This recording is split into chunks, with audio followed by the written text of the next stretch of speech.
Assalamualaikum warahmatullahi wabarakatuh. Halo semuanya, kembali lagi dengan aku, Adelia Putri Cahyadini.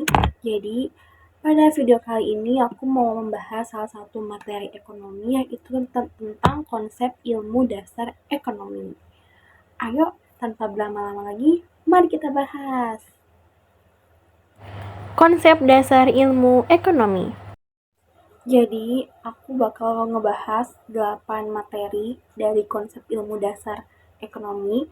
Yang pertama itu sejarah konsep ilmu dasar ekonomi, yang kedua pengertian konsep ilmu dasar ekonomi, yang ketiga pembagian dari konsep ilmu dasar ekonomi, dan yang keempat itu ada fundamental dan secara historis, yang kelima itu ada skala prioritas, dan yang keenam ada macam-macam, yang ketujuh ada faktor-faktor, dan yang kedelapan ini ada alat pemuas dan jenis-jenisnya.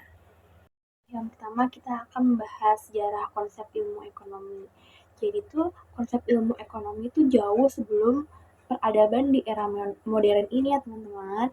Nah terus juga pemikiran awal tentang ekonomi ini berada di dalam negara Yunani, Mesir, dan juga Romawi.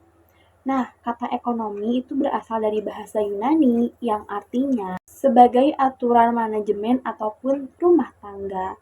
Nah, dari bahasa Yunaninya yaitu oikonomia. Yang kedua, kita masuk ke dalam pengertian ilmu ekonomi. Ilmu ekonomi adalah ilmu pengetahuan yang mempelajari suatu kegiatan yang digunakan untuk memenuhi kehidupan ataupun kebutuhan manusia dengan barang ataupun jasanya. Sekarang kita masuk ke pembahasan yang ketiga, yaitu pembagian ilmu ekonomi secara umum. Nah, di sini ada tiga. Yang pertama ilmu ekonomi secara deskriptif, yang kedua ilmu ekonomi secara teknologi, dan yang terakhir itu secara teori.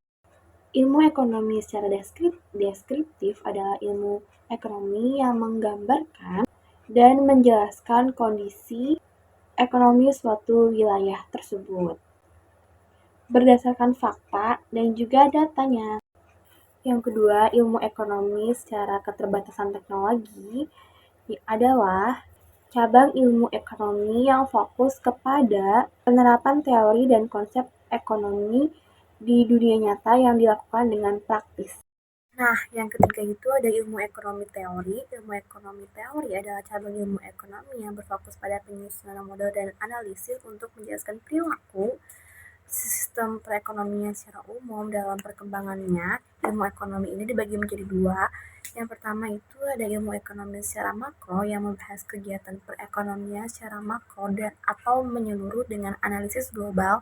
Nah, tujuannya adalah menjaga stabilitas nilai ekonomi ataupun pendapatannya.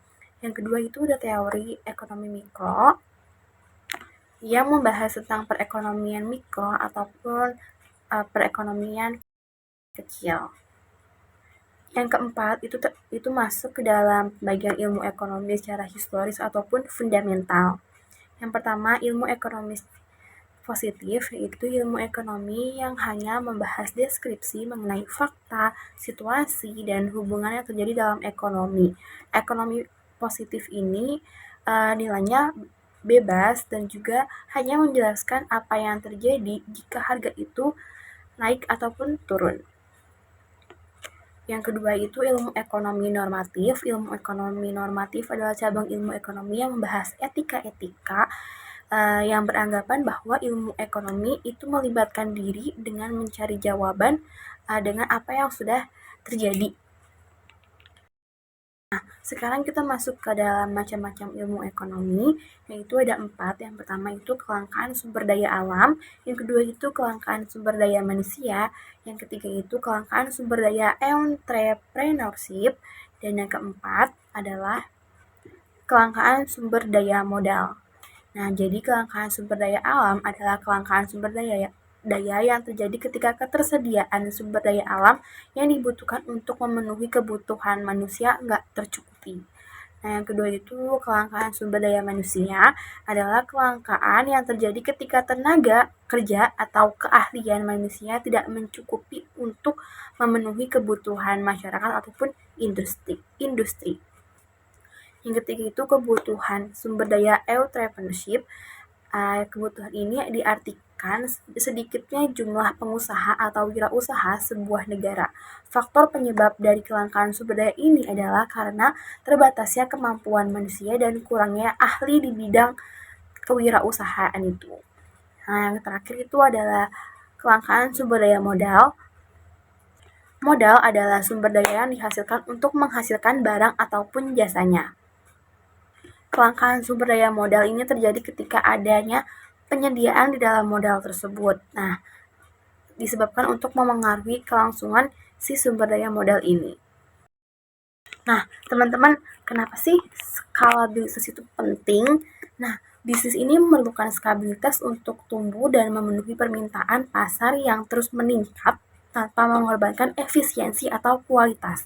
Perusahaan yang terukur dapat dengan mudah mengatasi perubahan kebutuhan dan jumlah pelanggan dalam ekonomi digital yang dinamis dengan tetap menjaga kesinambungan dan daya saingnya.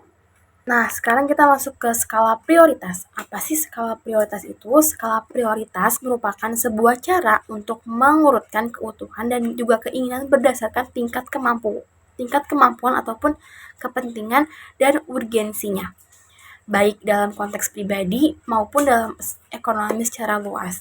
Dengan adanya skala prioritas, manusia diharapkan mengetahui mana kebutuhan yang harus didahulukan, mana kebutuhan yang harus ditunda, dan juga mana kebutuhan yang harus dapat diabaikan, sehingga dapat mengoptimalkan sumber daya manusia kita sendiri atau kebutuhan kita sendiri. Kita masuk ke materi terakhir, yaitu kebutuhan dan juga alat pemuas ekonomi ataupun alat pemuas kebutuhan. Di sini ada faktor-faktor yang mempengaruhi kebutuhan itu ada 10. Yang pertama pekerjaan, adat istiadat, kondisi alam, tingkat pendidikan, profesi, usia, tingkat kepuasan gaya hidup, lingkungan, tingkat kemajuan teknologi, dan juga lingkungan.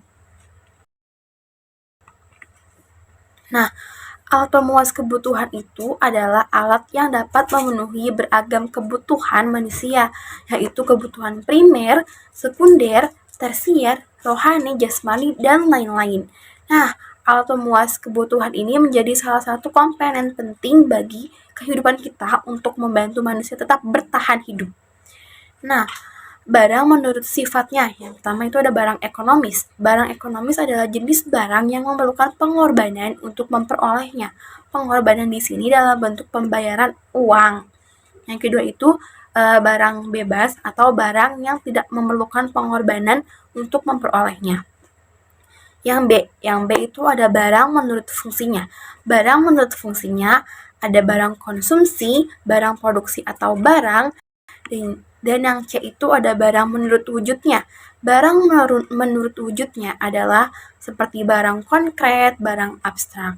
Nah, yang D ini ada barang menurut cara penggunaannya. Seperti yang pertama itu ada barang substitusi dan juga barang komplementer. Oke, kita masuk ke jenis-jenis kegunaan barang ataupun jasa. Yang pertama itu ada elemen utility, yang kedua itu ada time utility, yang ketiga place utility, yang keempat form utility, dan yang kelima adalah ownership utility. Nah, jenis-jenis alat kebutuhan pemuas ini, yang pertama ada kebutuhan primer. Kebutuhan primer adalah kebutuhan mendasar yang mutlak diperlukan untuk keberlangsungan hidupnya. Kebutuhan ini meliputi sandang, seperti pakaian, terus juga pangan ataupun makanan, dan juga papan, tempat tinggal. Nah, yang kedua itu ada kebutuhan sekunder. Kebutuhan sekunder adalah kebutuhan yang memenuhi setelah kebutuhan si primer tadi. Kebutuhan ini untuk meningkatkan kelangsungan hidup. Nah, seperti kayak transportasi, handphone, alat komunikasi. Nah, seperti itu. Lalu yang ketiga itu adalah kebutuhan tersier. Kebutuhan tersier adalah kebutuhan yang sifatnya itu mewah. Ketika sudah kebutuhan primer dan sekunder terpenuhi, biasanya tuh orang-orang yang mampu akan memenuhi kebutuhan tersiernya. Kebutuhan tersier ini nggak penting ya teman-teman. Jadi sebisanya kita aja. Nah, kebutuhan tersier ini contohnya adalah kayak mobil mewah, perhiasan, ataupun liburan ke luar negeri. Oke, sampai di sini dulu ya teman-teman materi yang saya bahas. Mohon maaf bila ada kesalahan kata ataupun materi yang saya sampaikan kurang jelas. Di sini karena saya sama-sama sedang belajar juga. Terima kasih telah menonton dan juga memperhatikan. Wassalamualaikum warahmatullahi wabarakatuh.